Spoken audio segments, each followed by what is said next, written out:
যে একটা মায়ের দুইটা সন্তান হতে পারে, এরকম আমাদের বাংলা চলচ্চিত্রের শিল্পী সমিতি এবং আমাদের আর্টিস্ট ইকুইটি, আমার মনে হয় এরকম একটা মায়ের দুটি সন্তান।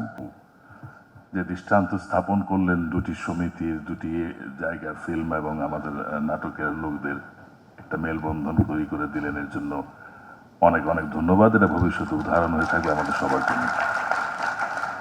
অনেক বেশি আনন্দিত এবং অনেক বেশি গর্ববোধ করছি আজকে যে আজকে আমাদের এখানে মঞ্চে যারা উপস্থিত আছেন, আমি তাদের সঙ্গে দাঁড়িয়ে, তাদের সামনে দাঁড়িয়ে আমি বাংলাদেশ চলচ্চিত্র শিল্পী সমিতির প্রতিনিধি হয়ে কথা বলতে পারছি।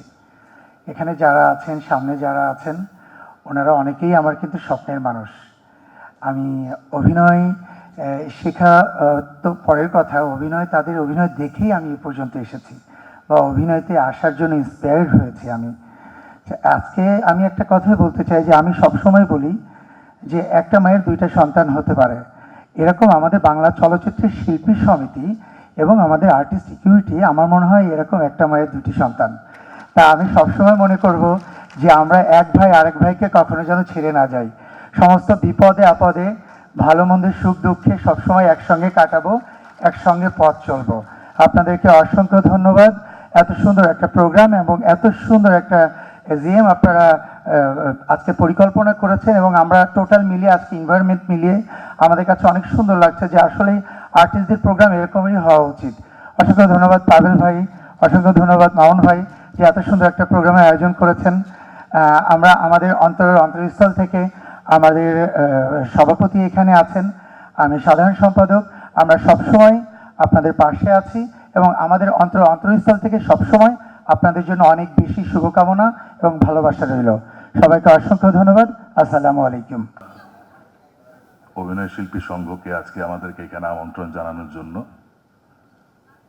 আজকে পাবেল ভাই এবং আমার ছোট ভাই রাশেদ মামুন অপু যে দৃষ্টান্ত স্থাপন করলেন দুটি সমিতির, দুটি জায়গার ফিল্ম এবং আমাদের নাটকের লোকদের একটা মেলবন্ধন তৈরি করে দিলেন, এর জন্য অনেক অনেক ধন্যবাদ। এটা ভবিষ্যতে উদাহরণ হয়ে থাকবে আমাদের সবার জন্য। আমি বাংলাদেশ চলচ্চিত্র শিল্পী সমিতির বর্তমানে নির্বাচিত সভাপতি, কিন্তু আমি তাদের একটা সদস্য, পাশাপাশি আমি অভিনয় শিল্পী সংঘেরও সদস্য। আসলে আমি খুব একটা পরিবর্তন বা খুব একটা পরিকল্পনার কথা বলতে পারবো না, কারণ এতটা জ্ঞান আমার নেই। তবে আমি বর্তমান পরিস্থিতিটা বুঝতে পারছি। 1984 সালে যখন বাংলাদেশের চলচ্চিত্র শিল্পী সমিতি গঠিত হয়, তখনকার চলচ্চিত্র এবং চলচ্চিত্রের মানুষের অবস্থা এখনকার চলচ্চিত্র আর চলচ্চিত্রের মানুষের অবস্থা এক নয়, যার ফলে চাপটা অনেক বেশি। আমি নাসিম ভাই একটা কথা বলেছেন যে চলচ্চিত্র শিল্পী কল্যাণ তহবিল বা ট্রাস্ট, সেটা নামমাত্র আছে, কিন্তু সেখানে কোনো তহবিল নেই, যার ফলে আমাদের শিল্পীরা বা সংস্কৃতি কোনো প্রতিষ্ঠান ওখান থেকে কোনো বেনিফিট পাচ্ছে না। পাশাপাশি আরেকটি উপকমিটি সংস্কৃতি মন্ত্রণালয়ের আন্ডারে হয়েছে, সেটা হচ্ছে সাংস্কৃতিক প্রতিষ্ঠান এবং অনুদান, যেখান থেকে তারা যারা অ্যাপ্লিকেশন করবে বা যাদের প্রয়োজন হবে তারা ওখানে যোগাযোগ করলে তাদের ওখান থেকে সহায়তা দেওয়া হবে। এবং আমি নাসিম ভাইকে একটু আশ্বস্ত করতে চাই, আমি কিছুদিন আগে কালচারাল মিনিস্ট্রির মিটিংয়ে গিয়েছিলাম, যেটা ছিল আমাদের সাংগঠনিক মিটিং, কিন্তু আমি সেখানে প্রথমেই যেটা উল্লেখ করেছি যে এই আপনি যেটা বললেন শিল্পী কল্যাণ ট্রাস্টের যে ব্যাপারটা, যেখানে নামমাত্র একটি আছে কিন্তু এর কোনো কার্যক্রম নেই বা এটা তো কোনো তহবিল নেই যেখান থেকে শিল্পীরা এখানে কোনো সহযোগিতা পাবে, তো সেটার ব্যাপারে আলাপ হয়েছে মৌখিকভাবে। এখন যেহেতু আমরা সবাই একসাথেই হয়ে গেলাম এবং আপনি বললেন যে যেহেতু সবাই আমরা এটা সুবিধা পেতে পারি, তো আমরা সবাই মিলে ইনশাল্লাহ সামনে কাগজপত্রগুলো কিভাবে প্রসেস করে যেতে হবে আমরা সবাই একসাথে যেয়ে এগুলো খুব শিগগিরই করে ফেলবো এবং আমি আশাবাদী যে খুব শিগগিরই এগুলো হয়ে যাবে। মামুন স্যার আসলে একটি কথা বলেছেন যে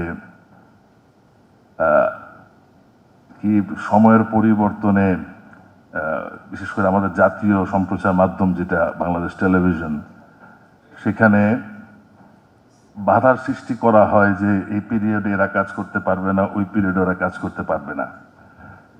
সেটা আমরা লক্ষ্য করেছি বিগত দিনগুলোতে। আমার সাথেও আমার একটা ঘটনা ঘটেছিল। আশা করব ভবিষ্যৎ দিনগুলোতে এমন ঘটনা ঘটবে না, যার প্রতি আমরা সবাই দৃষ্টি রাখবো।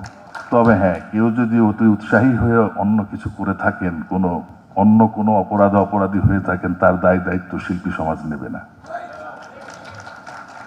তো যাক, বেশি কথা বলবো না।